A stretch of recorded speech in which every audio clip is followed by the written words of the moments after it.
pastor Dinartes com a palavra. A paz do Senhor Jesus, queridos, queridas irmãs. Realmente, estava falando com o pastor Anderson, o fim de semana foi tão abençoado, foi tudo tão gostoso e passou tudo tão rápido, não é? Como é que o tempo passou rapidinho e a gente nem, pelo menos eu, né?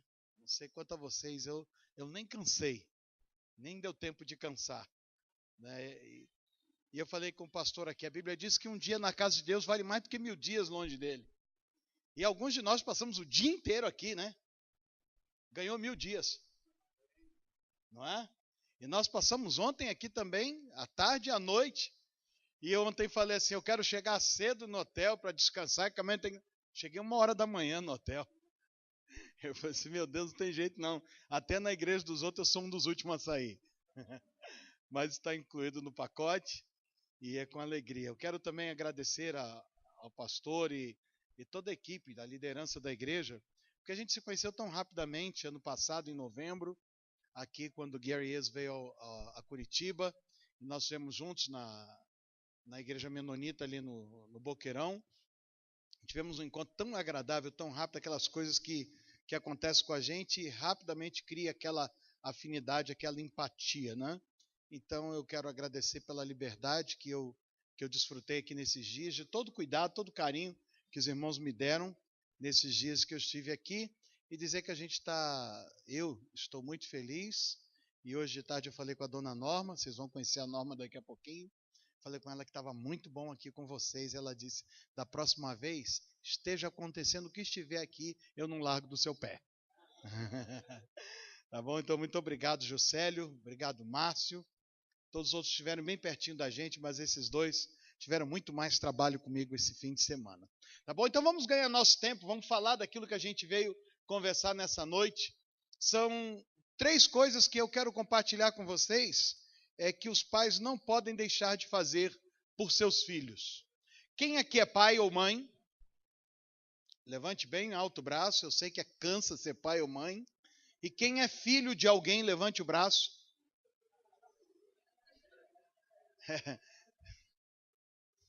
Ou seja, esse assunto serve para todo mundo, porque quem não é pai é filho de alguém, a menos que seja filho de chocadeira, que eu acho que não é o caso de ninguém aqui, né? E enquanto a gente estava adorando aqui e louvando ao Senhor, o pastor estava orando por mim, e o Senhor falou comigo de forma muito clara a respeito da minha própria história, né? Ele estava orando por mim, por que Deus me chamou para trabalhar com famílias? Eu venho de uma família tão desestruturada. Para falar a verdade, eu não entendo muito bem o que aconteceu com a minha família, mas a minha mãe conheceu meu pai e teve um relacionamento com ele e engravidou dele sem serem casados. E disso nasceu a minha irmã mais velha. E menos de um ano depois, minha mãe já estava grávida de novo de mim. E quando eu completei 1 ano e pouco de idade, o meu pai morreu. Então eu não conheci meu pai e minha mãe ficou viúva a primeira vez sem nunca ter casado. Com 2 filhos e voltou para a casa do meu avô e da minha avó, que a essa altura já tinham 2 sobrinhos morando com eles. E aí volta minha mãe com 2 filhos. E a casa que estava com 4 passou a ter 7, uma casinha de apenas 1 quarto e um outro cômodozinho lá em Caxias, lá em Duque de Caxias, no Rio de Janeiro. Minha mãe foi trabalhar de empregada doméstica e minha avó ficou cuidando da gente. Quando eu tinha por volta de 7 anos de idade, minha mãe conheceu um outro homem chamado Roberto. E aí eu fui morar com ela e com esse homem numa rua acima da casa da minha avó, Rua Rio Grande do Sul. E esse homem era joia, gente. Quando tive 10 meses de idade, eu tive poliomielite, a paralisia infantil. Eu tenho alguma sequela da polio ainda hoje. E eu fui um dos primeiros brasileiros a tomar a Sabin, porque meu pai ainda estava vivo. E meu pai tinha a profissão de contador, que naquela época era uma tremenda de uma profissão, na década de 50, início da década de 60. E o meu pai vendeu tudo que tinha e pegou todo o dinheiro que tinha para conseguir comprar uma dose da vacina Sabin que estava sendo testada no Hospital das Clínicas em São Paulo. Como meu pai era ex-combatente, ele tinha alguns contatos e conseguiu levar de avião para o Rio de Janeiro e foi o que me salvou à época. Esse homem, o Roberto, ele era estivador. E estivador, a gente tem uma imagem de estivador que é uma pessoa meio bruta, né? Meio atabalhoada, foita, meio ignorante, meio brucutu. Mas esse homem acordava todo dia, pastor, e antes de ir para o trabalho ele me acordava, e ele ia na cozinha, pegava um ovo e esquentava o ovo, quebrava a casquinha do ovo, com todo cuidado, colocava uma pitada de sal, mexia e me dava colherinha por colherinha na boca. E depois ele me dava uma colherada de calcigenol irradiado, que eu tinha que tomar todo dia o calcigenol. E enquanto ele fazia barba ou se arrumava para sair, ele me botava sentado no muro com um pacotinho de 1 quilo de arroz ou de açúcar na perna para eu fazer fisioterapia. Isso era a fisioterapia da época. Esse homem me amava, cuidava de mim como se fosse filho dele. Mas ele bebia. E minha mãe brigou muito com ele por causa da bebida. E eu estava com 8 anos de idade, eu lembro de uma briga homérica que eles tiveram. E eu estava no portão da casa quando aquele homem saiu com a mala, levando todas as coisas dele. E eu fiquei no portão vendo aquele homem indo embora de costa para mim, levando a mala e indo embora. Eu perdi o segundo pai, com 8 anos de idade. Minha mãe ficou sem companheiro de novo. E eu voltei para a casa dos meus avós. Minha mãe arranjou outro companheiro quando eu tinha 13 anos de idade. E engravidou desse homem antes de morar com ele. E eu fui morar com a minha mãe e com esse companheiro, porque minha mãe precisava de ajuda. E tudo isso passou como que um flash na minha cabeça enquanto o pastor estava orando por mim aqui. E o Espírito Santo falou comigo: sabe por que eu te chamei para trabalhar com família? Porque você sabe o que é uma família desajustada. Você sabe o quanto foi ruim para você. Eu era garoto quando eu comecei a trabalhar, e eu pegava trem em Caxias para ir para Barão de Mauá, que é a estação de trem lá no centro do Rio. Eu tinha tanta vontade de ter um pai, que tinha um homem que pegava o trem no mesmo horário que eu. Todo dia aquele cara chegava na estação no mesmo horário que eu, e eu ficava na minha cabeça de menino pensando, eu acho que esse cara é meu pai. Acho que meu pai não morreu, eu acho que ele pega o trem todo dia comigo. Esse cara, eu ficava assim na minha cabeça, fantasiando. Como a gente era um bandista, a minha tarefa toda segunda-feira era acender uma vela para a alma do meu pai. Toda segunda-feira. Aos 15 anos eu conheci Jesus como meu Salvador. Eu estava com a vida muito torta com os 15 anos de idade. E minha mãe, mesmo sendo um bandista, virou para uma vizinha que era esposa de um pastor. E minha mãe não gostava de crente de jeito nenhum. E os crentes também não eram muito simpáticos com a minha mãe, que minha mãe era muito bocuda. Mas minha mãe estava tão desesperada que ela virou para Dona Lídia e falou assim: Dona Lídia, eu estou perdendo meu filho. A senhora podia, por favor, orar pelo meu filho? E eu vou falar uma coisa para você: se alguma coisa não está indo bem na sua casa, Deus tem um meio de consertar, que é a oração. Se tem alguém na sua casa que a vida não está indo bem, tem um meio de Deus trabalhar na vida dele, que é a oração. E se você não tem força para orar, sabedoria para orar, peça alguém para te ajudar em oração, porque Deus vai responder.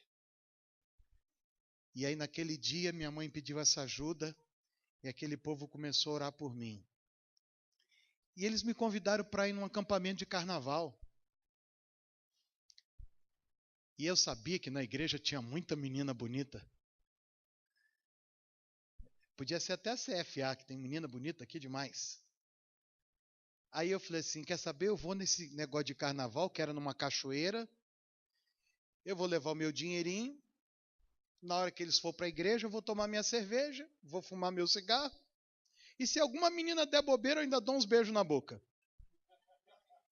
E lá fui eu para o retiro de carnaval em fevereiro de 78.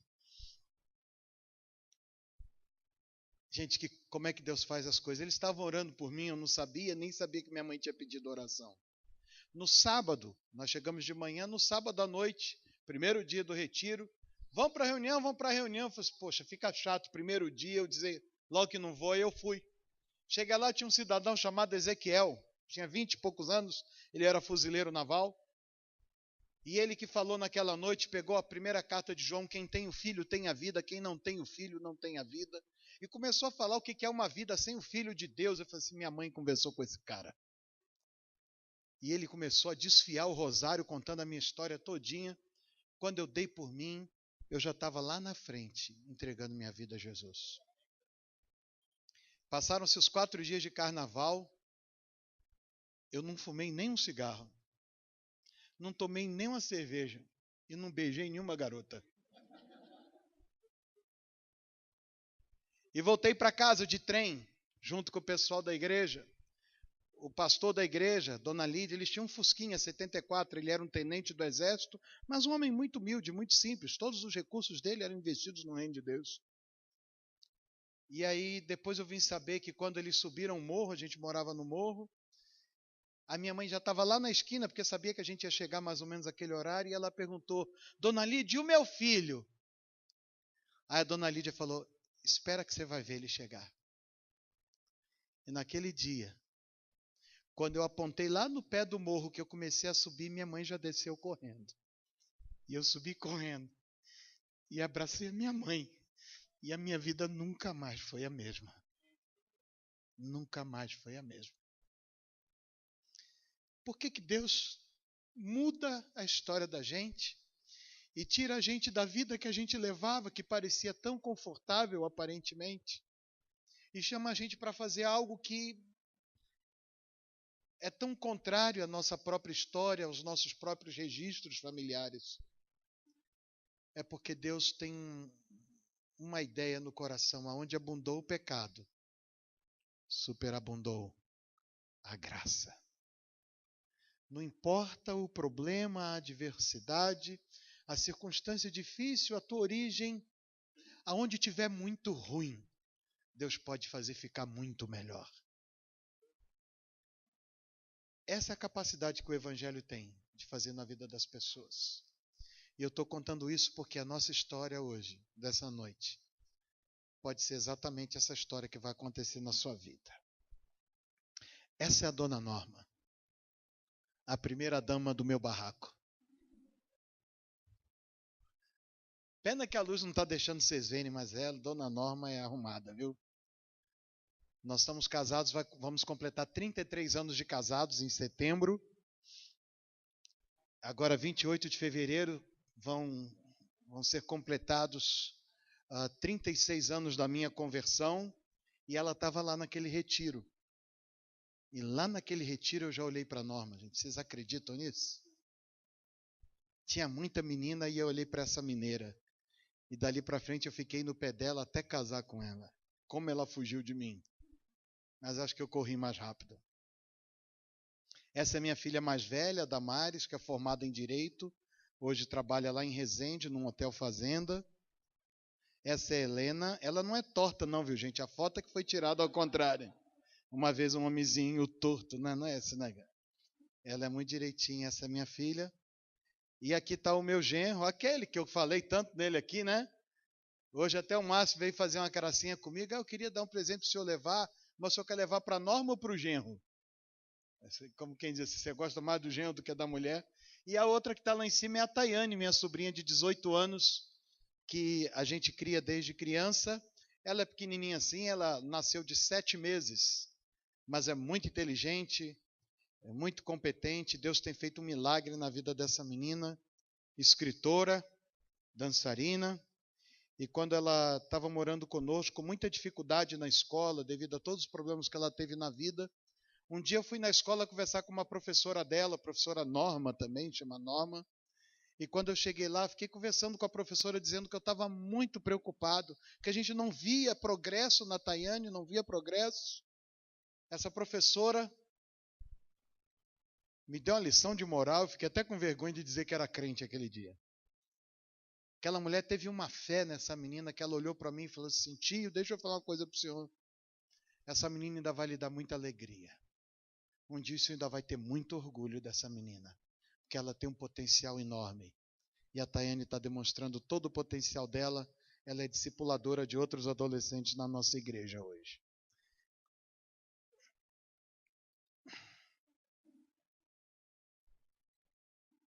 Conhece? Conhece? Não? Essa é uma história que eu quero contar para vocês. É uma história verídica que aconteceu na Austrália, que o Gary Ezo contou e eu assimilei e tenho usado essa história. Conta essa história que uma senhorinha mudou de uma cidade do interior da Austrália para Sydney. E veio na frente e mandou parte dos seus pertences pessoais de avião. Então ela já estava na cidade esperando chegar os pertences pessoais dela. E dentre eles estava uma jaulinha com o seu gato. E aí ela ligou para lá e disse: o meu gato já chegou? E o pessoal falou assim: não, senhora, ainda não chegou. E toda hora ela ligava e perguntava: o meu gato já chegou? Eles ainda não. E quando o avião chegou, que eles foram descarregar as coisas, que pegaram a jaulinha do gato, que abriram a jaulinha do gato, eles descobriram que o gato estava morto. E imediatamente começaram a ficar preocupados. Essa dona está ligando tanto para cá perguntando por esse gato, como é que nós vamos falar para ela que o gato está morto? E aí um funcionário, daqueles que tem uma ideia rápida, assim, disse: que tal se a gente fosse nos abrigos de animais da cidade e procurássemos um gato preto, igual o gato da velhinha, e a gente trocasse o gato morto pelo gato do abrigo? E o chefe falou: que ideia genial! 2 funcionários pegaram a moto e saíram correndo pela cidade nos abrigos, procura, e nisso a senhorinha liga de novo e diz: o meu gato já chegou? Ah, chegou, senhora, mas nós estamos providenciando os documentos e tal. É porque eu já estou aqui na porta. De repente o telefone toca, era um funcionário: achei um gato igual ao da senhora. E o chefe disse: corre que ela já está aqui. E ele veio de moto igual um louco. E quando chegaram lá, o gato que ele trouxe era igualzinho o gato morto. E no que pegaram o gato morto, puseram o gatinho vivo no lugar do gato morto. Tiraram a coleirinha do gato morto, colocaram no gato vivo. Deram uma penteada no gato velho, ou no gato vivo. E aí avisaram a senhorinha: pode vir buscar o seu gato. E aí ela entrou, quando entregaram a jaulinha do gato para ela, ela abriu a jaulinha do gato, o gato botou a cabeça para fora e fez. Não, vamos lá, todo mundo botou a cabeça para fora e fez. Vem, menina, me ajuda na pregação. O gatinho botou a cabeça para fora e fez o quê? Vamos ajudar? Ajuda, rapaz. Fez? Gente, vocês sabem o que é gato. Esse miado dá para ficar melhor e ali tem mais gente do que aqui, aí dá para sair mais alto. Ok, gente? Então eu vou fazer de conta que eu não falei ainda. Ela pegou a jaulinha do gato, quando abriu o gato, botou a cabeça para fora e fez. Ah, que lindo esse gatinho, viu? Imediatamente ela disse: esse não é o meu gato. Aí o funcionário falou: mas minha senhora, essa jaulinha não é do seu gato? É, sim, senhor. Seu gato não é preto igual esse gato? É, sim, senhor. Essa coleirinha não é do seu gato? É, sim, senhor. Então, é o seu gato, não é, não, senhor. Como, minha senhora, que não é? Porque o meu gato estava morto, eu trouxe ele para enterrar aqui.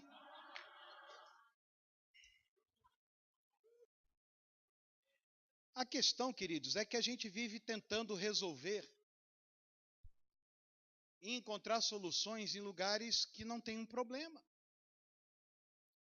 Essas pessoas saíram em busca de um gato partindo do pressuposto que o gato tinha saído vivo e tinha chegado morto. E por esse pressuposto, eles começaram a procurar solução para um problema que eles não tinham criado. Hoje nós vivemos esse problema quando o assunto é educação de filhos. Quando o assunto é educação de crianças, a gente está enfrentando um problema na sociedade com crianças, com juvenis, com adolescentes, com jovens, e a gente fica se perguntando como é que resolve isso.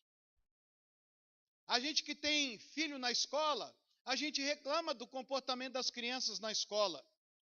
Que as crianças na escola não se comportam, que as crianças estão quebrando tudo, mas de onde veio o gato morto? O gato já vem morto de casa. A gente vê o comportamento das crianças na igreja e se pergunta: por que a gente não consegue fazer as crianças se comportar na igreja? É porque o gato já vem morto de casa. O fato da gente notar o problema na escola, na igreja, nos ajuntamentos, por que a gente está preocupado com os rolezinhos nos shoppings? Que é a moda agora, não é? Os rolezinhos. Mas esses gatos já estão vindo mortos de casa, gente. A delinquência, os maus hábitos, as pessoas mal educadas no trânsito, o desrespeito pelos mais velhos, é tudo gato que já vem morto de casa. E a história que eu quero contar para vocês, dentro da Bíblia, está em Juízes 2, 7 a 16. E nós vamos tentar, através dessa história, descobrir como é que a gente resolve esse problema, pelo menos nas questões espirituais. Juízes 2, 7 a 16.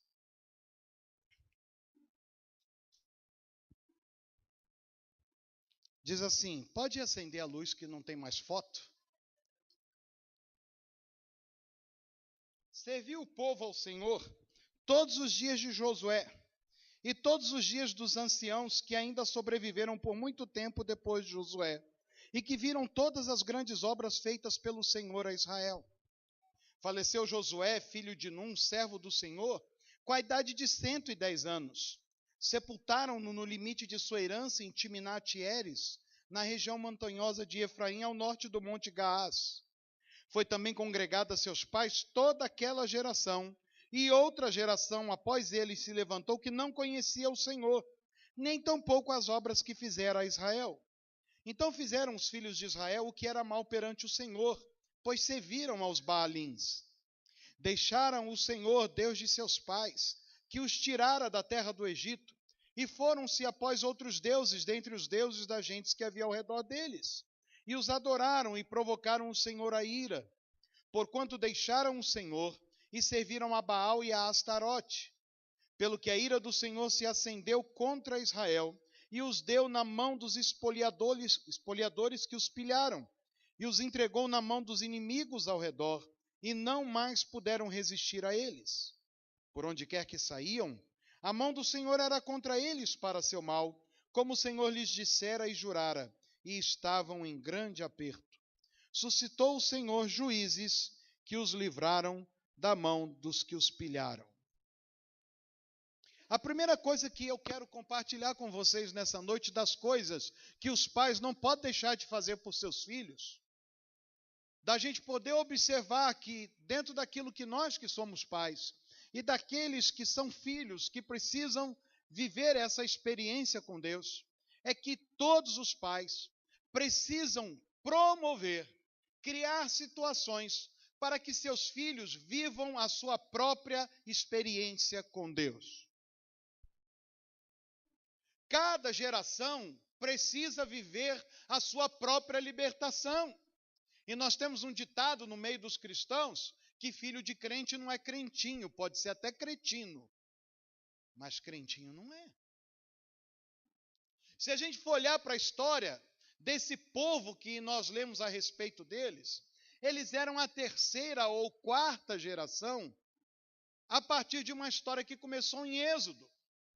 Lá em Êxodo, nos primeiros capítulos, a Bíblia diz que o povo estava em tão grande aperto, em tão grande aflição, que eles clamaram ao Senhor e o Senhor ouviu e desceu para livrá-los.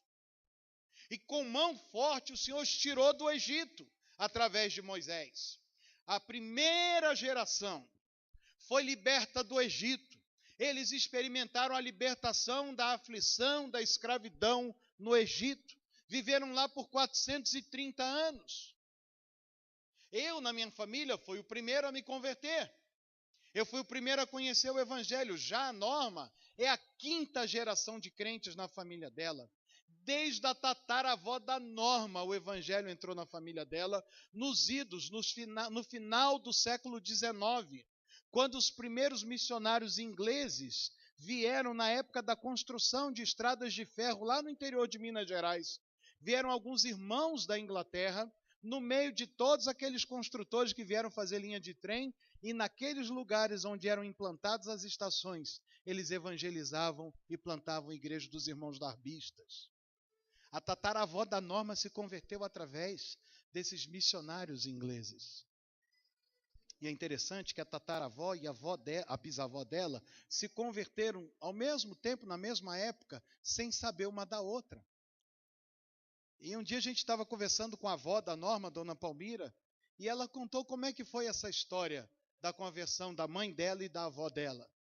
Diz que um dia, a mãe dela, que era a Ana, a avó Ana, foi visitar a mãe dela, que é a tataravó da Norma.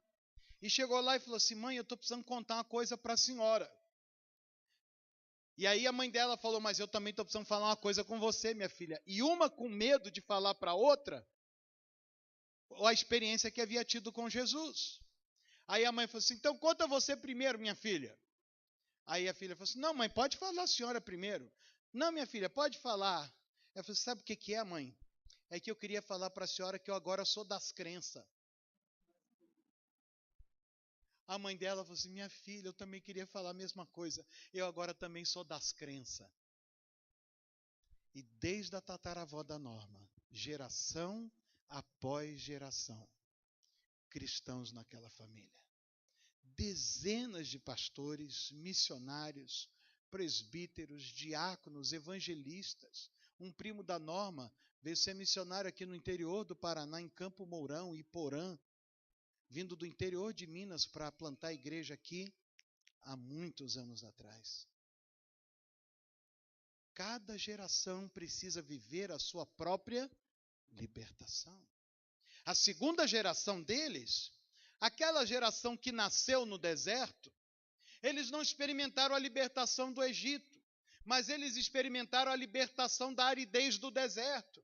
Eles eram livres, eles não eram escravos, mas eles viviam em grande aflição por causa da situação de vida no deserto. Muito embora houvesse nuvem de dia, coluna de fogo à noite, não lhes faltasse comida nem água, não era uma vida confortável. Vocês vão de convir caminhar 38 anos e meio, que é a descrição do tempo do livro de Números. Ali tem 38 anos e meio de história. Você lê aqueles 38 anos e meio que está no livro de Números, é só aflição, gente. É só luta, é só problema, é só praga. Mas aquela segunda geração também experimentou a sua libertação. Eles foram libertos do rigor do deserto quando atravessaram o rio Jordão a pé enxuto e entraram na posse da terra que mana leite e mel. Mas a pergunta que eu faço é a seguinte: a terceira geração foi liberta de quê?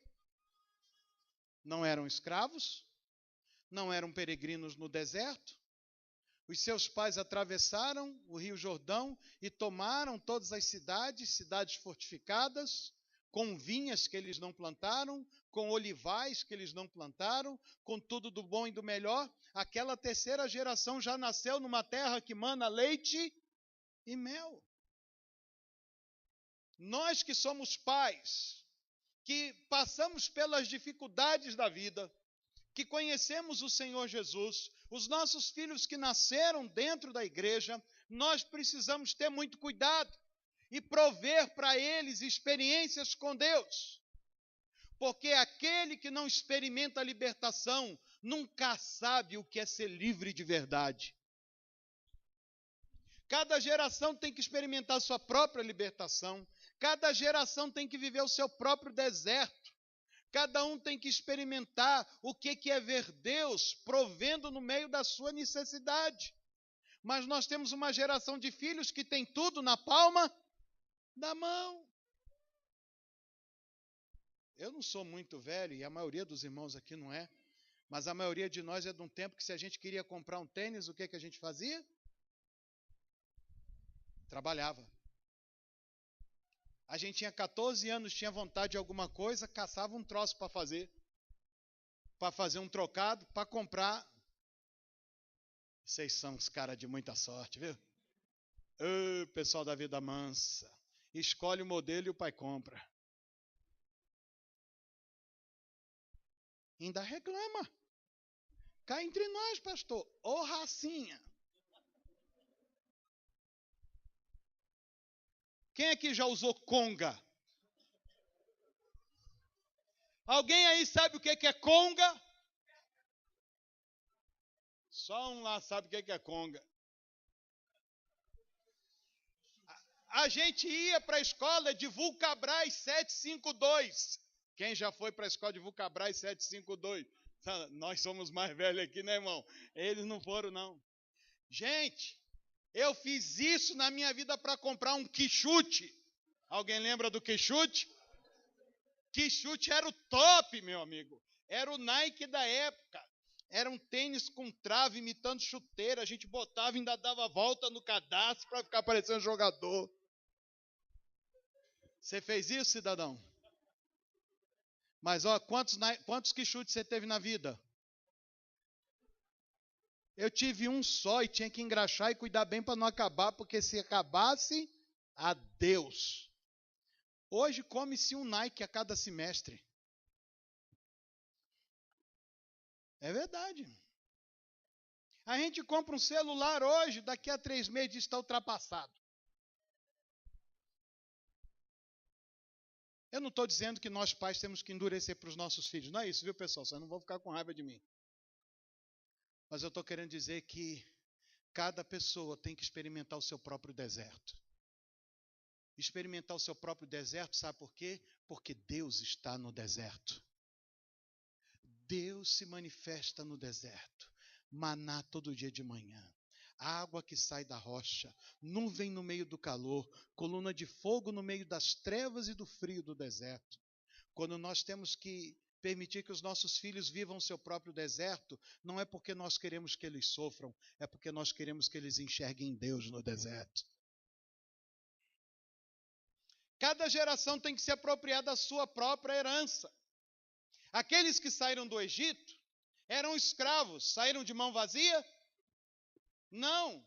Lá em Êxodo diz que aquelas mulheres pegaram ouro, joias, com as mulheres egípcias e saíram carregadas de riquezas, os despojos que os egípcios fizeram questão de dar para eles sumirem dali.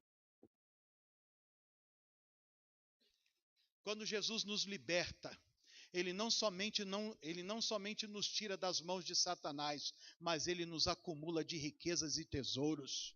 Por isso que Efésios diz, bem-aventurado o Deus e Pai de nosso Senhor Jesus Cristo, o qual nos tem abençoado com toda a sorte de bênçãos espirituais nas regiões celestiais em Cristo Jesus. Nós somos enriquecidos quando somos libertos. Nós somos enriquecidos quando saímos da escravidão, porque escravo trabalha e não vê fruto. Escravo trabalha e não tem lucro, mas o liberto trabalha e é abençoado no fruto do trabalho da sua mão. Salmo 128, do trabalho das tuas mãos comerás, feliz serás e tudo te irá bem. Os que estavam no deserto também acumularam herança. Mas aqueles que estavam lá em Canaã, o texto que a gente leu diz que perderam a herança. Quando nós não promovemos para os nossos filhos experiências com Deus, até o que nós acumulamos para eles, eles perdem.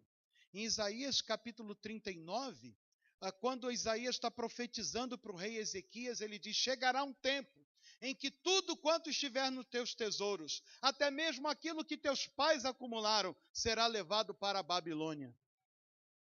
Pessoas que não têm experiências com Deus não sabem valorizar a riqueza que receberam. Pessoas que não têm experiência com Deus repetem o exemplo do filho pródigo, pegam a riqueza que têm e gastam dissolutamente. E eu não estou falando de riqueza material. Quantos dos nossos filhos, quantos daqueles que nós criamos no Evangelho, talvez até alguém sentado aqui, filho de um crente, você recebeu instrução, moral, educação, princípios dos seus pais, e você se desviou, e você se afastou, e jogou fora toda a riqueza moral e espiritual que os teus pais depositaram em você. A primeira coisa que uma pessoa que desvia aprende é fumar. A primeira coisa que uma pessoa que desvia aprende é a beber. Uma primeira coisa que as pessoas que desviam aprendem é ter uma vida sexual dissoluta. E vão jogando toda a riqueza, tudo que foi acumulado na vida dele fora. E tal qual o filho pródigo, chega um dia em que a consciência lhe é esclarecida, ele diz, até empregado do meu pai vive melhor que eu. Quem não tem experiência com Deus, perde tudo que recebeu. Perde toda a riqueza que lhe foi acumulada e que lhe foi distribuída.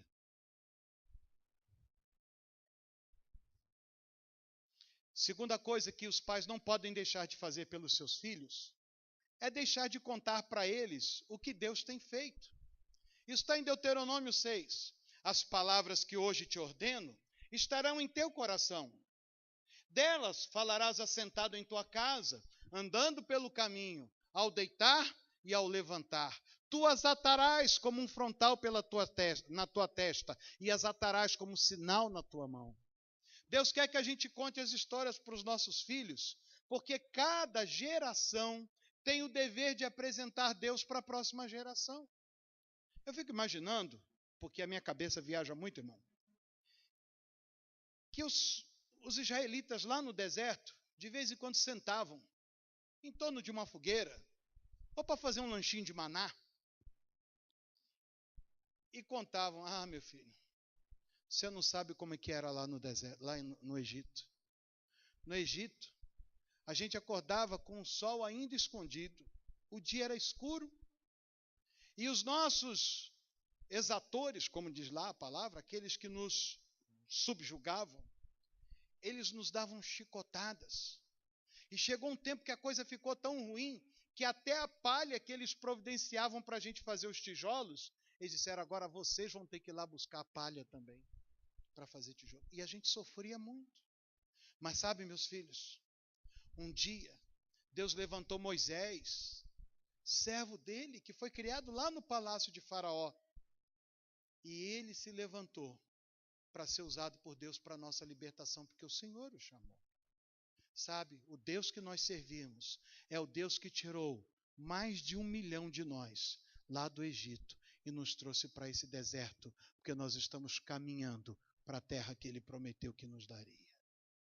Cada geração tem o dever de apresentar quem é Deus para a próxima geração. Cada geração tem a obrigação de contar para a geração seguinte o que é que Deus faz. Sabe, meu querido, eu já falei aqui esses dias, em 1986 eu fiquei desempregado. Na época do Plano Cruzado, Sarney presidente, que Deus o mantenha longe do Planalto, mas ele não larga o osso, está sempre ali. Né? O Sarney é terrível. Eu fiquei desempregado. E contei para os irmãos aqui, eu fui vender peixe na rua para cuidar da minha família. Quando a minha mulher estava grávida da segunda neném, foi que eu fiquei desempregado. Eu lembro do que aconteceu conosco, foi muito impressionante. Eu não tinha recebido a rescisão, ela teve que ir para o hospital ganhar a neném. A minha família e alguns amigos nos ajudaram a pagar as despesas do hospital. E quando nós fomos embora para casa na quinta-feira, quando nós chegamos lá, minha sogra foi para cuidar da Norma e da neném. A Norma virou para mim e falou assim: Dinarte, você precisa comprar alguma coisa? Porque nós estamos quase sem nada em casa. Quinta-feira era o dia que eu dirigia culto na igreja que nós éramos membros, culto dos jovens na quinta-feira. E eu falei com ela: eu vou buscar, mas eu pensei, eu vou buscar Deus, porque eu não tinha dinheiro para buscar nada para dentro de casa. Eu estava durinho. Aí eu fui para o culto. Eu falei assim: eu preciso orar, preciso que Deus faça alguma coisa por nós. Dirigi o culto, só tinha dinheiro para ir, não tinha nem o dinheiro para voltar para casa. E aí eu fui dirigir o culto. Falei assim: bem, eu volto a pé, eram 10 quilômetros, dá para andar a pé 10 quilômetros. Quando está terminando o culto, vem o tesoureiro da igreja, o seu Tambili, era um homem da Indonésia. Ele chega para mim com um envelope e diz assim: aqui está um presente da igreja para o neném do irmão de Nath. Quando eu abri o envelope, eram 100 cruzados. Era bom dinheiro, viu, irmão? E eu falei assim: nossa, vai dar para fazer uma boa compra lá para casa. Só que o mercado já estava fechado, eu ia ter que fazer compra no dia seguinte. Peguei o dinheiro para voltar de ônibus com o Antônio, um menino da igreja, e fui embora para casa. Quando eu cheguei em casa, em cima da nossa mesa tinha banana, tinha verduras, tinha outras frutas, tinha alguns legumes, inclusive jiló, que a Norma ama jiló como boa mineira. E quando eu entrei, eu falei assim: Norma, o que é isso? Ela falou: você foi num ônibus, no próximo chegou o Alcemir. O Alcemir era um rapaz que eu aconselhava, ele era da igreja wesleyana, e ele morava num sítio, o pai dele chamava-se Diron Paiva. E ele falou assim: pai, eu quero visitar o neném da Norma e a Norma, mas eu não tenho dinheiro para comprar um presente, eu posso pegar umas coisas aqui no sítio e levar para eles? E o pai deixou, ele encheu 2 sacolas de frutas, legumes e verduras. E eu disse: esses 100 cruzados vão render. Comprei algumas coisinhas na sexta-feira. No sábado de manhã, alguém bate à nossa porta. Quando eu vou ver uma Brasília, a irmã Yara e a irmã dela. A irmã Yara era assistente social da Previdência, era uma irmã solteira. E eu, quando eu recebi, do banco do motorista do carona para trás, eram só sacolas de compra, aquelas sacolas de papel grosso. E ela falou assim, a gente fez umas compras, porque a gente sabe que você está desempregado, Dinati. Fizemos umas comprinhas para ajudar você a não se preocupar tanto nesse tempo. E eu fui descarregando sacola, gente, era tanta sacola. E depois que elas foram embora, oraram pela gente, nós fomos ver o que tinha dentro da sacola. Tinha óleo, açúcar, mas algumas coisas chamaram a nossa atenção. Tinha arroz Uncle Ben. Alguém lembra do arroz Uncle Ben? Era joia, não era? Era um arroz em saquinho, que você fervia a água, colocava o saquinho dentro da água fervendo, e quando o saquinho estava bem estufado, é porque o arroz estava pronto, você só cortava o saquinho e colocava. Era caro pra caramba, mas era muito prático. E era muita caixinha de arroz Uncle Ben.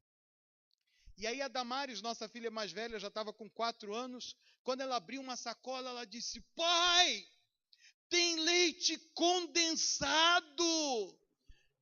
Você gosta de leite condensado? Gosta? Mamar na latinha? Quem gosta? Hã? Tinha leite condensado. Era tanta coisa, aquelas compras duraram quase 6 meses.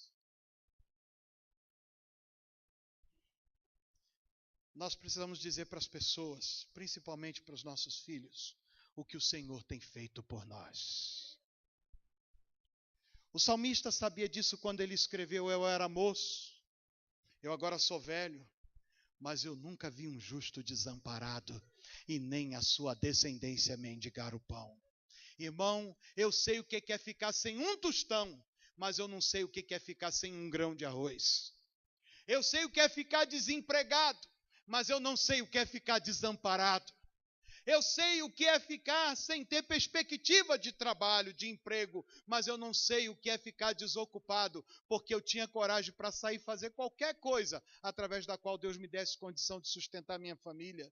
Eu contava para as minhas filhas, até hoje elas dizem, pai, de novo.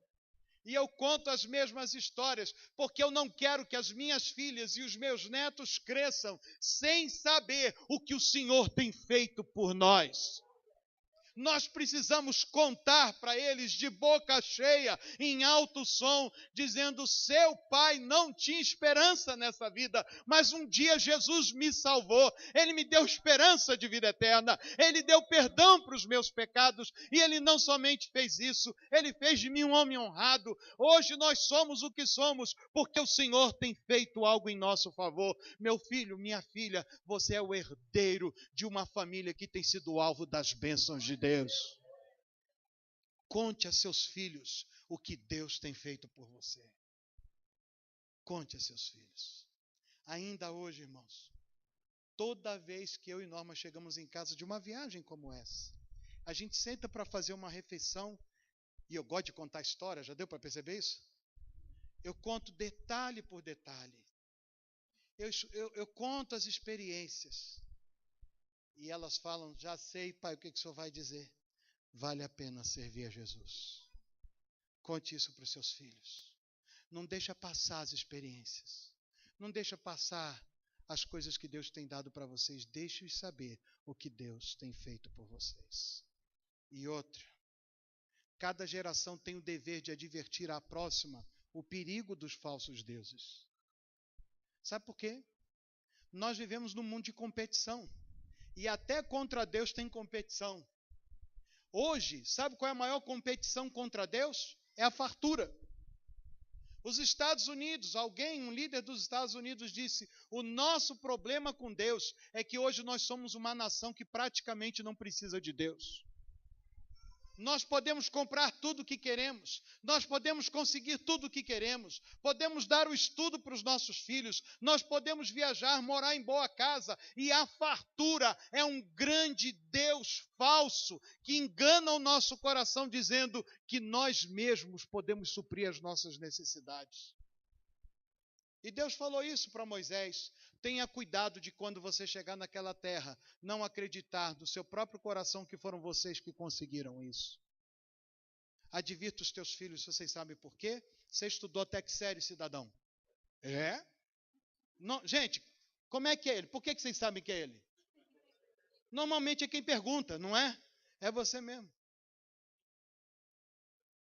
Até o 2º grau. Você é um privilegiado da nossa faixa etária. Porque a maioria das pessoas de 50 anos, se fizeram o 2º grau, ou fizeram depois, ou vieram de uma família que deu condição de estudar. Porque a maioria de nós, com mais de 50 anos, para fazer 2º grau, ó, é ou não é verdade? Eu fiz supletivo para tirar o 2º grau. Eu fiz supletivo. Agora estou terminando a 2ª faculdade. Mas os nossos filhos, como é que é para eles? Eles já sabem que vão terminar a faculdade. Sabe ou não sabe? Você tem alguma dúvida que você vai terminar a faculdade? Tem dúvida? Quem aqui já está planejando a pós-graduação? Levanta o braço. Está cansada já da faculdade, não aguenta nem levantar o braço. Levanta o braço quem está planejando a pós. Quem já fez pós aqui? Isso.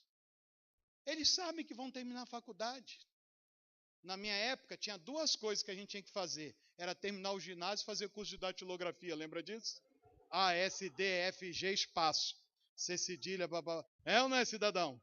Minha avó dizia: meu filho, se você não terminar o ginásio e não fizer datilografia, não arruma emprego. Eles morrem de rir. A gente tinha que fazer curso para aprender a digitar. Vocês acreditam nisso? Nós era uma geração de burro, gente. Hoje você entrega um celular na mão dessa criatura, ela já digita tudinho. Não é verdade? E ainda para a gente não burlar, botava papelzinho cobrindo o teclado, para a gente não olhar para a tecla. Não era assim? Ai, meu Deus. Você sabe qual é o perigo? A fartura. Para eu conseguir minha primeira máquina de escrever que eu tenho até hoje, minha avó falou: se você passar numa admissão ao ginásio, eu lhe dou uma máquina de escrever. E ela comprou parcelado para me dar uma máquina de escrever. Porque a gente tinha que fazer o primário e a admissão ao ginásio. Alguém lembra disso? Vocês estão olhando e dizendo assim: pô, esse garoto com essa carinha de menino é velho assim, né? Isso é formal, irmão. Tinha que fazer a admissão ao ginásio, que era um vestibular para sair do primário para o ginásio. Era um absurdo. Minha avó me deu uma máquina de escrever que eu tenho até hoje lá. Minha Olivetti Lettera 32. Jurássico, velho. Fartura, cuidado com a fartura. Cuidado com a casa cheia. Cuidado com a casa bonita, arrumada. Cuidado. É um falso Deus. Você pode apoiar o seu coração nessas coisas. Cuidado. Advirta os teus filhos sobre os falsos deuses. Essa história do nascimento da Helena, minha filha, eu repito sempre, porque eu nunca posso esquecer que no tempo da minha maior aflição e da maior escassez, a mão do meu Deus estava sobre nós. E nós não sentimos falta de nada. Não sentimos falta de nada.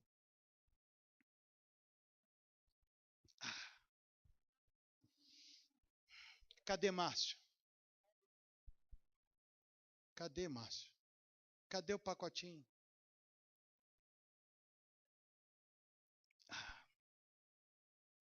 Churros.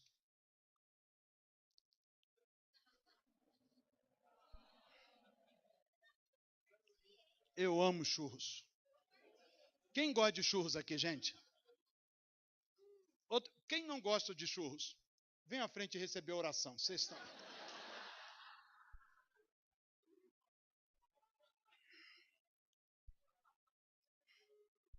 Isso é bom, gente. Você gosta de churros? Quer um? Vem cá, irmão. Só por causa do na minha casa não que eu vou dar um para você, tá? É umzinho só, tá? Tá. Obrigado. Quer gosto? Você gosta de churros? Não é a mãe, é o neném. Ah, você tá grávida. Grávida pode. Eu, hein? Vou brigar com grávida. Um para você, um pro neném. Beleza. É bom.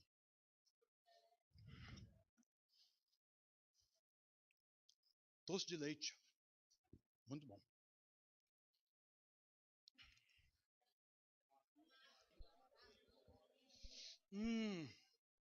Obrigado, Márcio.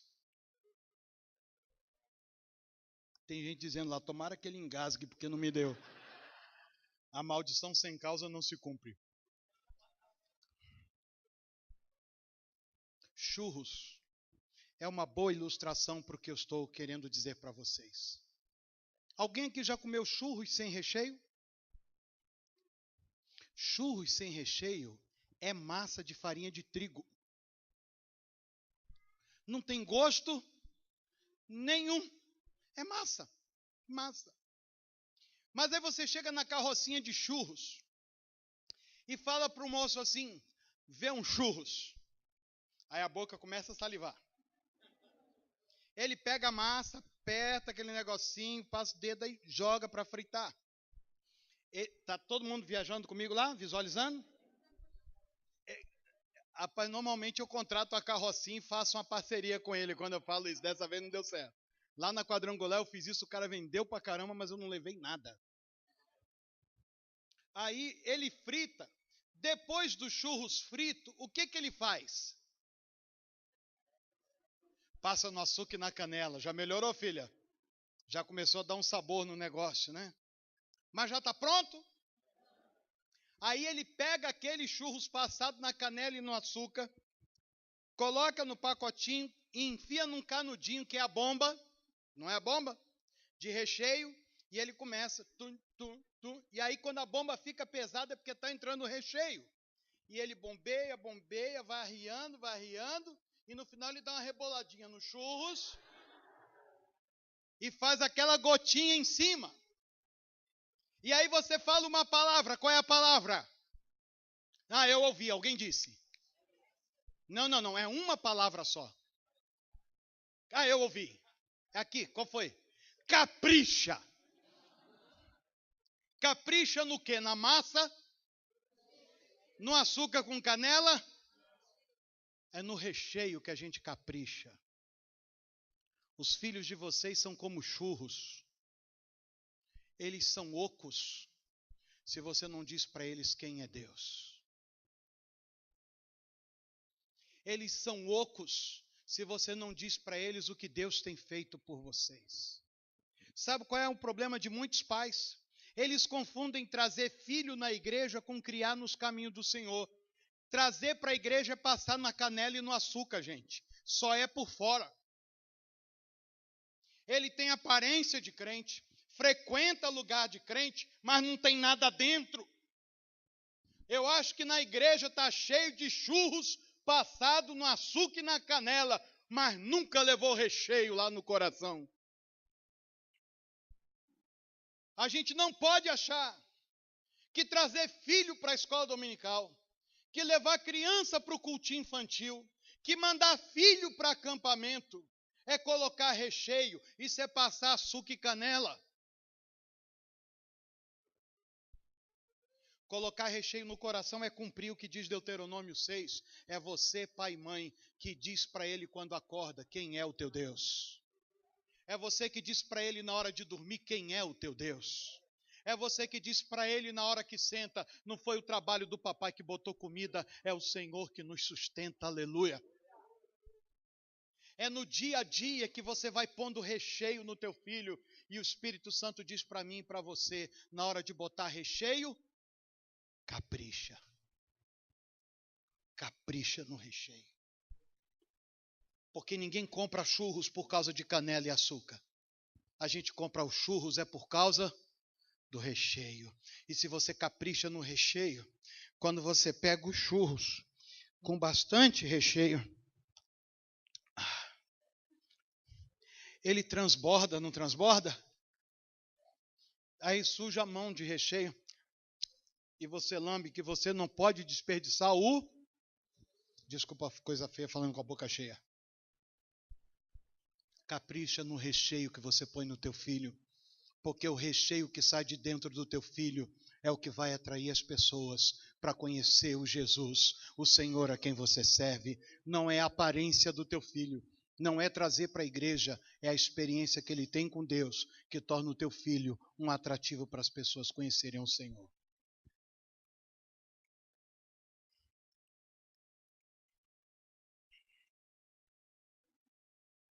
Terceira coisa que todo pai e toda mãe tem que fazer pelos seus filhos: orar para que Deus levante juízes no curso da vida dos seus filhos.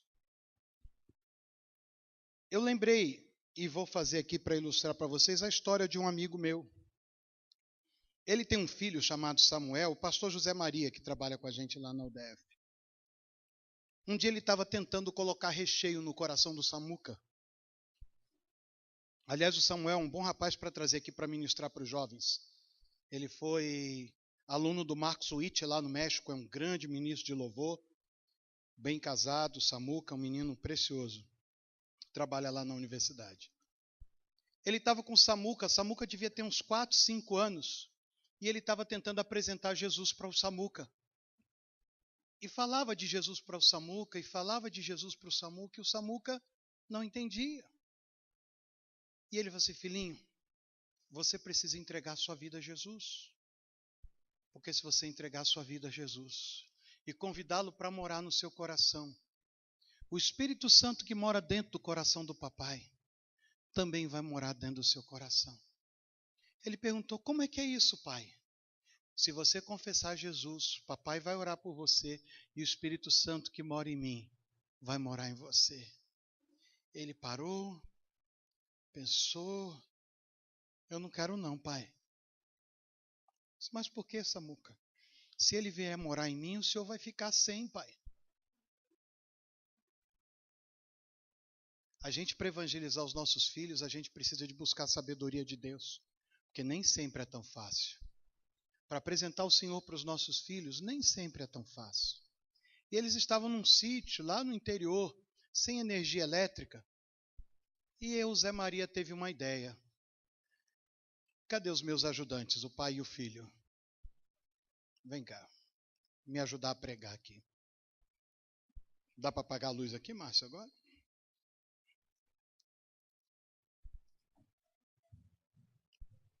Tudo jóia? E ele estava com o pai dele. Qual é o seu nome, filho? Eu estou contando a história de um menino igual a você, que estava com o pai dele passeando num sítio. Você sabe o que é um sítio? Um lugar que tem boi, tem vaca. E lá estava tudo escuro, não tinha energia elétrica. E o papai estava contando para ele que ele precisava entregar o coraçãozinho dele para Jesus. E aí o pai falou assim: se você entregar o seu coração para Jesus, o Senhor que mora dentro do meu coração vai morar no seu coração também. Só que o menino não entendia. Aí o papai tentou ensinar para ele e fez o seguinte: ele pegou uma vela que estava acesa e deu uma vela que estava apagada para o filhinho e disse assim: filho, da mesma maneira que essa vela que está comigo está acesa e a sua está apagada, porque Jesus mora no meu coração, ele é luz na minha vida. Se você entregar o seu coração a Jesus, ele vai passar a morar no seu coração como mora no meu. E aí, essa luz também vai acender dentro do seu coração. O menino ainda não entendia. Sabe o que o pai dele fez? Ele pegou a vela dele e encostou na vela do filhinho. Encosta a sua vela lá na velinha do papai. E na hora que a vela dele acendeu, ele entendeu que Jesus morava no coração do papai e morava no coração dele também. Ele virou para o papai e falou assim: pai, eu também quero entregar minha vida a Jesus. Você entendeu, Gustavo? Então Samuel naquele dia entregou a vida dele para Jesus. E até hoje o Samuel serve a Jesus, porque Jesus mora dentro do coração dele. Amém? Obrigado por você ter vindo. Tá bom? Dá um tchau para os irmãos.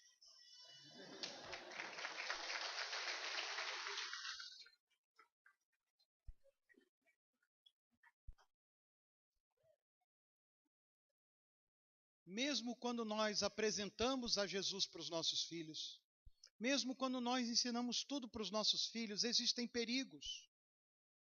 Sabe por quê? Porque é possível que os meus descendentes se esqueçam de quem é Deus e do que Deus faz.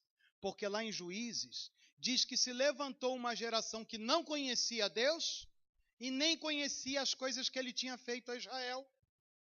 Eles se esqueceram de Deus, abandonaram Deus. E eu e você que somos pais, precisamos fazer uma oração. Deus, levanta alguém no caminho do meu filho. Porque se o meu filho esquecer quem é o Senhor, se o meu filho fizer o que é mal perante o Senhor, se o meu filho andar longe do Senhor e estiver oprimido por aqueles que têm escravizado o meu filho, levanta um libertador na vida do meu filho. Eu tive essa experiência. A minha filha mais velha nunca deixou de ir na igreja. Mas ela estava fazendo coisas, mesmo estando na igreja, que não agradavam a Deus. Eu não sabia, a mãe dela não sabia, alguns coleguinhas da igreja sabiam, mas ela nunca tinha contado nada para a gente. Isso acontece, sabia, irmãos? Às vezes as pessoas estão na igreja, e eu não estou falando só de jovem, não. Às vezes nós estamos dentro da igreja, estamos cheios de açúcar e canela, mas lá dentro está faltando recheio. E aí a minha filha, junto com uma equipe da igreja, foi para Macaé, no Rio de Janeiro. E chegando lá, participando de um seminário naquela igreja, a equipe da nossa igreja tinha ido lá para ajudar aquela igreja a implantar um seminário. No meio de um grupo de 30 pessoas daquela igreja, e mais os 15 da nossa igreja que foram, a minha filha levantou a mão e disse assim, eu queria pedir que vocês me ouvissem, porque eu estou querendo falar uma coisa, que se eu não falar agora, eu acho que eu não falo nunca mais. A minha filha começou a contar na frente daquelas pessoas todas, tudo que ela vinha fazendo de errado. Todas as decisões erradas que ela havia tomado. As coisas que ela estava praticando, que ela estava escondendo de mim, da mãe, de algumas pessoas, mas que não estavam ocultas diante de Deus. Naquela hora, um camarada que se tornou grande amigo meu, Daniel Júnior, ele pediu a palavra depois que ela falou e virou para ela e disse assim, Damares, deixa eu falar uma coisa para você. Eu já gostava de você muito, mas eu preciso dizer que eu estou te amando ainda mais hoje. Por você ser honesta, transparente e confiar em nós, a ponto de abrir o seu coração e contar tudo para a gente. E o Daniel, junto com a esposa dele, a Érica, levantaram e abraçaram a minha filha. E amaram a minha filha. Ela até hoje chama ele de pai e mãe. Eles de pai e mãe. Já morou um tempo até na casa deles enquanto trabalhava em Macaé, numa empreiteira canadense. Nós precisamos, como pais, orar para que Deus levante juízes no caminho dos nossos filhos. Porque juiz, segundo o livro da Bíblia, não é alguém que julga, é alguém que liberta. Juiz, segundo o livro de Juízes, não é alguém que condena, mas é alguém que entra em peleja em favor daquele que já está condenado. Eu e você que somos pais que estamos aqui, precisamos orar a Deus, porque a gente não consegue estar junto dos nossos filhos o tempo todo, mas a gente pode levantar a nossa voz e dizer, Senhor, aonde quer que meu filho e minha filha esteja, levanta um libertador no caminho dele. Talvez os meus filhos estejam lá na faculdade e eles não foram lá para fazer coisa errada, mas talvez alguém entre no caminho deles e comece a desvirtuar os meus filhos. Senhor, levanta alguém no caminho dos meus filhos lá na faculdade, lá na pós-graduação, lá no intercâmbio, seja lá no estágio, aonde quer que for. Permaneça orando a Deus, porque Deus tem os seus juízes e seus libertadores em todos os lugares. Porque é possível que eles façam o que é mal perante o Senhor.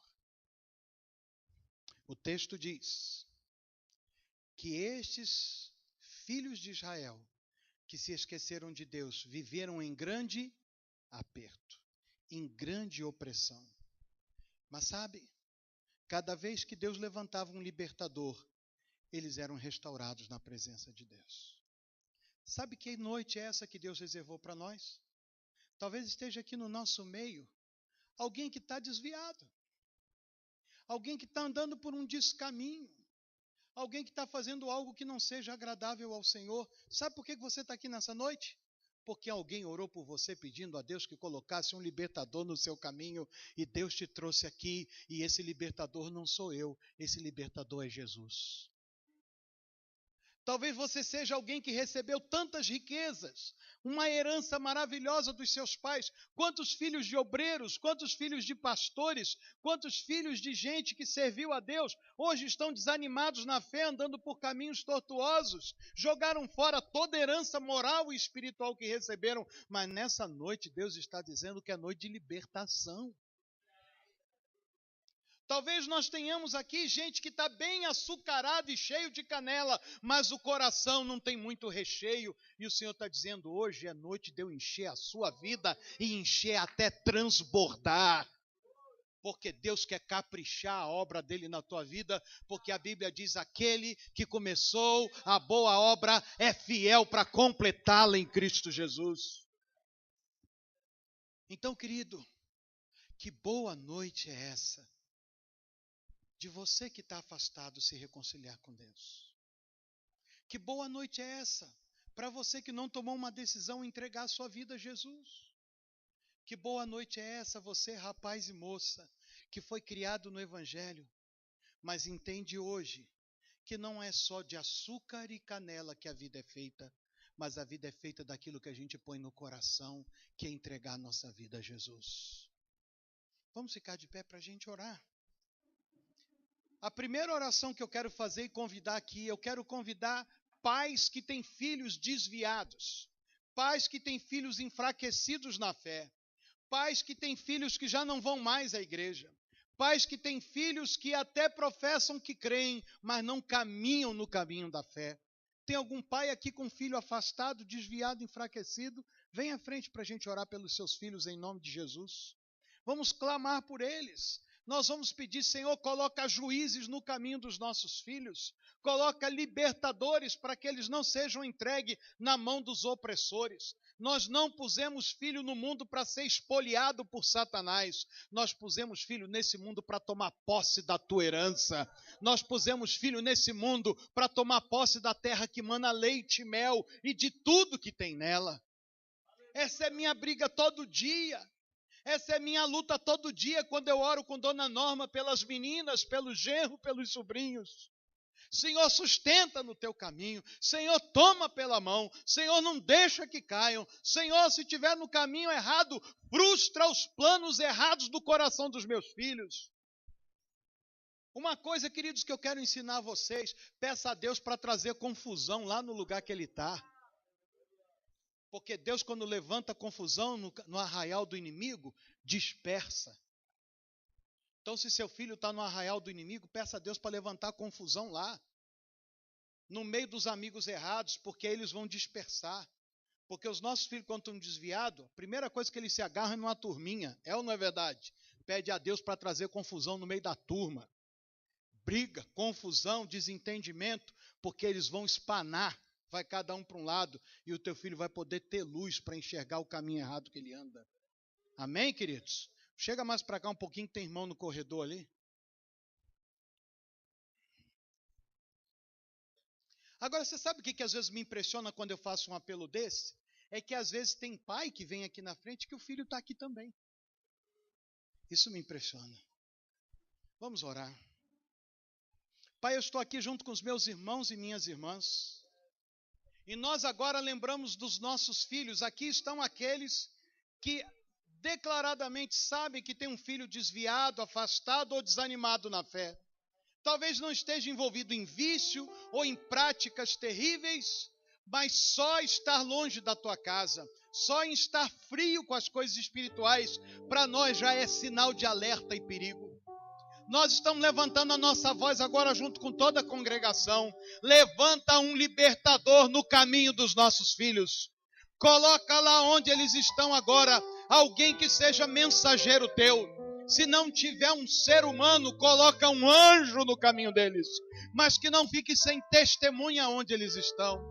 Meu Pai, em nome de Jesus, eu quero pedir que se tem algum filho ou filha que está andando por caminho errado, com turma errada, traz confusão lá naquele arraial. Senhor, se é um relacionamento de pecado, desfaz isso agora em nome de Jesus. Se é um relacionamento que não tem futuro, traz também fim a esse relacionamento. Se tem vício, liberta do vício. Se a cabeça está cheia de ideias erradas, de ocultismo, de materialismo, nós pedimos, levanta em nome de Jesus um libertador no caminho dos nossos filhos, na curva, na esquina, aonde quer que seja, que eles encontrem uma testemunha tua, mas que os nossos filhos não fiquem entregues à própria sorte, mas que eles sejam surpreendidos por alguém da tua parte, que o Senhor levantará para ir até o encontro deles. Nós oramos, Senhor, por salvação, reconciliação, libertação, e abrimos a nossa boca para dizer: amamos os nossos filhos, mesmo no caminho errado, porque eles são presente do Senhor para nós. Pedimos, meu Pai, tem misericórdia deles, e que os nossos lábios não se fechem, enquanto não vermos a tua graça e misericórdia manifesta na vida dos nossos filhos. Assim oramos ao Senhor em nome de Jesus. Enquanto os papais permanecem aqui, eu quero perguntar se no nosso auditório, em qualquer lugar, no lado dos jovens, dos adultos, tem alguém que está desanimado na fé, afastado da igreja, alguém que nunca entregou sua vida ao Senhor Jesus. Hoje é o dia de você sair do seu lugar e dizer: eu não quero ser parte de uma geração que não conhece a Deus. Eu não quero ser parte de uma geração que ignora o que Deus tem feito por mim. Eu não quero ser parte de uma geração que se esquece de todas as coisas que Ele fez pela minha família, pelos meus antepassados, pelos meus pais e pelos meus avós. Mas eu quero ser uma geração que vai dar continuidade a tudo que Deus tem feito na nossa casa. Se você nunca tomou a decisão de entregar sua vida a Jesus, mas quer entregar hoje à noite, eu estou te convidando, querido, para levantar o seu braço e dizer: eu quero entregar minha vida a Jesus hoje. Eu quero tê-lo como meu Salvador e meu Libertador hoje. Levante o seu braço onde você está. Se você nunca tomou uma decisão pública, não importa o quão açucarado e quão cheio de canela você esteja, hoje é dia do Espírito Santo entrar no teu coração e rechear a tua vida até transbordar. Quem quer entregar sua vida a Jesus nessa noite, dá um sinal para mim se você nunca fez publicamente isso. Alguém no nosso meio que nunca tomou uma decisão pública. Alguém que esteja desviado, que quer se reconciliar hoje, dá um sinal com a sua mão, ou saia do seu lugar e venha aqui à frente. Tem alguém afastado, desanimado, frio na fé, que queira se reconciliar com Deus? É só sair do seu lugar e vir à frente que nós vamos orar por você. Alguém que deseja tomar essa decisão? Amém, querida? O melhor lugar que você podia estar hoje era aqui, porque você é herdeira de tesouros espirituais que Deus preparou para você através da sua família. E Deus não quer que esse tesouro se perca, porque dentro de você já tem uma futura geração. E Deus quer que esse tesouro se perpetue na vida dos teus filhos e nos filhos dos teus filhos. Muito obrigado, Senhor, por ter trazido essa mulher aqui nessa noite. Quem mais quer se reconciliar com o Senhor? Voltar para os caminhos? Quem? Eu não vi?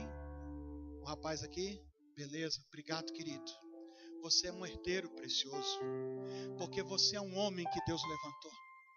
Você é um homem que Deus levantou e você deu muita alegria aos seus pais. Você é motivo de alegria na tua família.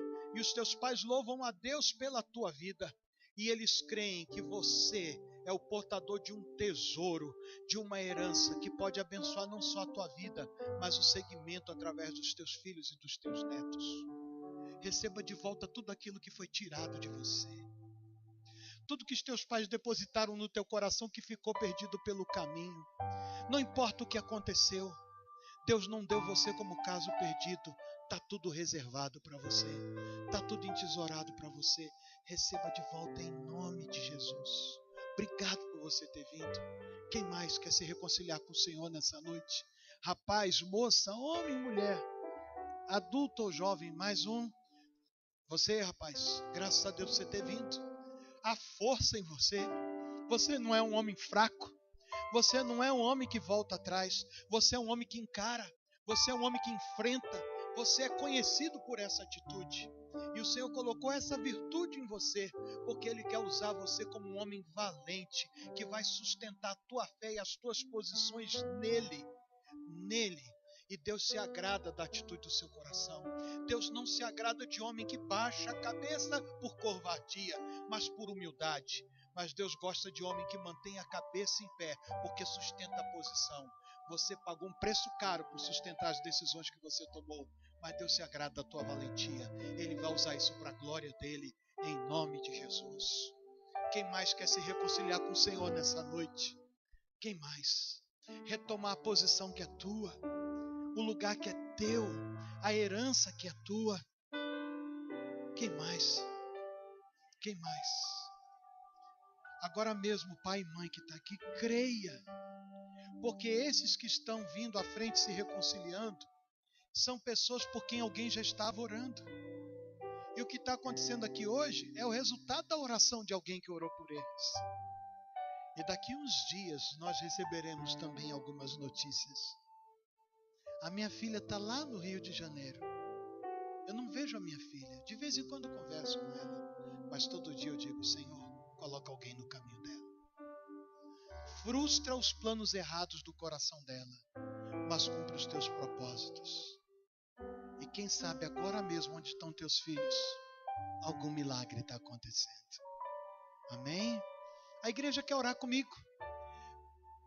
Vocês têm pai aqui? Tem? Alguém aqui está com filho aqui? Vamos tentar aproximar pais e filhos agora, para essa oração final. Vamos cantar um louvor.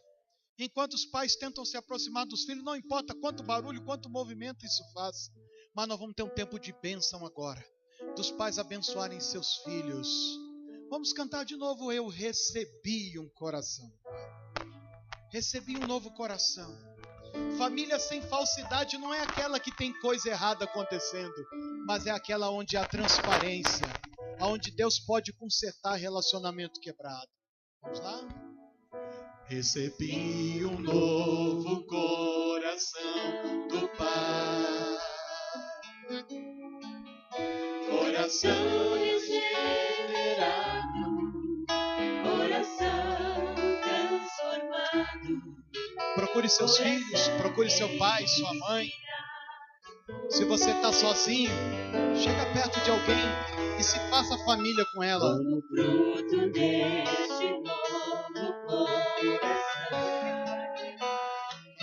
Os pais dos músicos, eu declaro a paz de Cristo, te abençoo. a família de quem está cantando, vem aqui para frente, por favor. Gloriosa é a nossa Abra sua boca e bem alto declare o que vocês são. somos corpo, E assim bem ajustado, totalmente ligados, unidos, vivendo em amor uma família, sem qualquer falsidade, vivendo a verdade, expressando a glória do Senhor, uma família, vivendo compromisso, o grande amor de Cristo.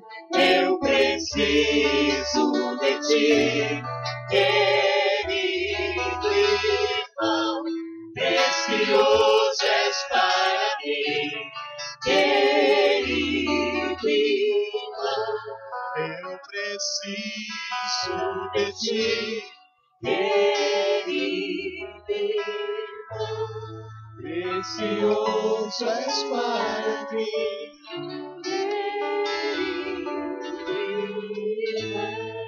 Sabe uma coisa na cultura judaica que é muito interessante? Uma vez por semana eles fazem uma refeição juntos. E o chefe da família pronuncia uma bênção sobre a mulher e sobre cada filho. Eu não sou judeu, eu sou cristão. Mas eu fui enxertado na Oliveira. E uma vez por semana, quando eu e Norma não estamos viajando a semana toda, às quartas-feiras, a gente junta a nossa família e eu faço uma refeição com eles. E eu sento e oro pela minha mulher, olhando nos olhos dela. Eu oro pela minha filha, pelo meu genro, pela minha sobrinha e ministro uma palavra de bênção sobre cada um deles. Isso tem sido tão gostoso para nós. Eu quero convidar você, pai, que está aqui, a olhar nos olhos da sua mulher. Não, agora ainda não. Eu vou dizer o que é para fazer. E ministrar uma palavra de bênção sobre ela, na frente dos seus filhos. Se você, mãe, está sozinha, você vai ministrar uma palavra de bênção sobre os seus filhos.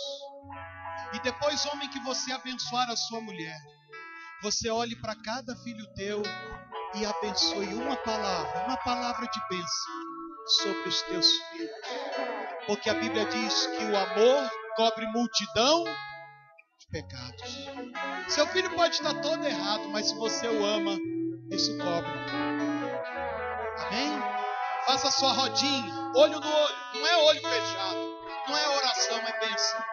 Vamos tocar os instrumentos bem baixinho, para que as pessoas possam ouvir a voz umas das outras. Vamos lá? Bem baixinho. Olha nos olhos e abençoe a sua mulher. Depois abençoe os seus filhos.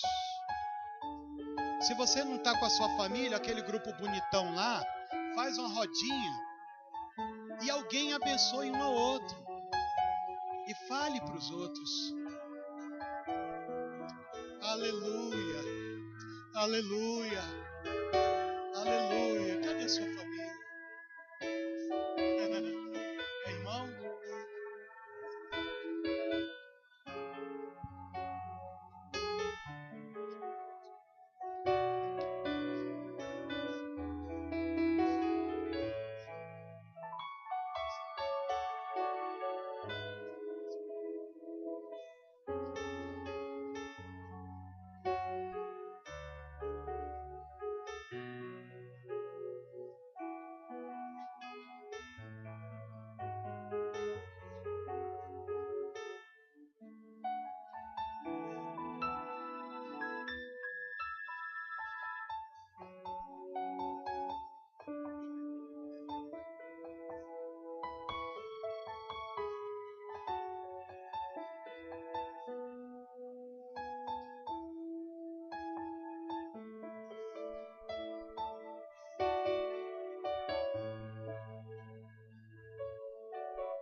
Senhor, eu quero abençoar os meus irmãos e as minhas irmãs.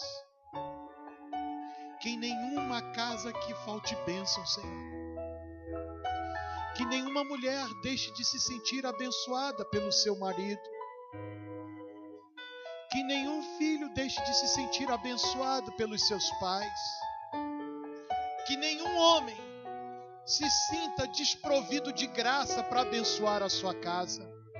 Mas eu oro por uma unção especial sobre os homens que estão debaixo desse teto, que sejam homens ungidos, poderosos, mansos, abençoadores, de domínio próprio, temperamento controlado, palavras doces e coração quebrantado também para reconhecer os seus erros e suas falhas.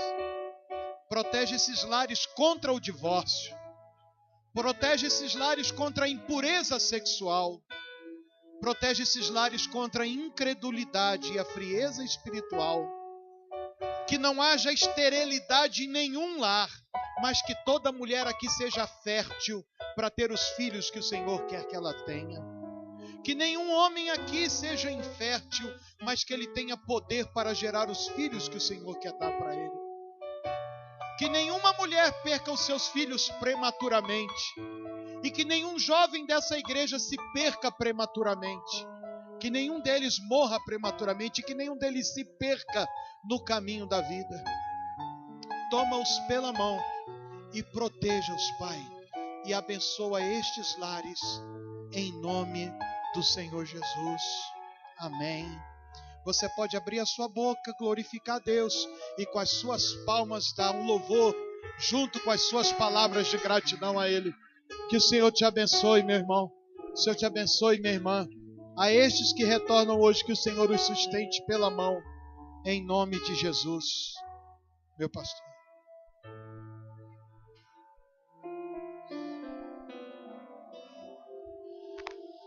Aleluia. Glória a Deus.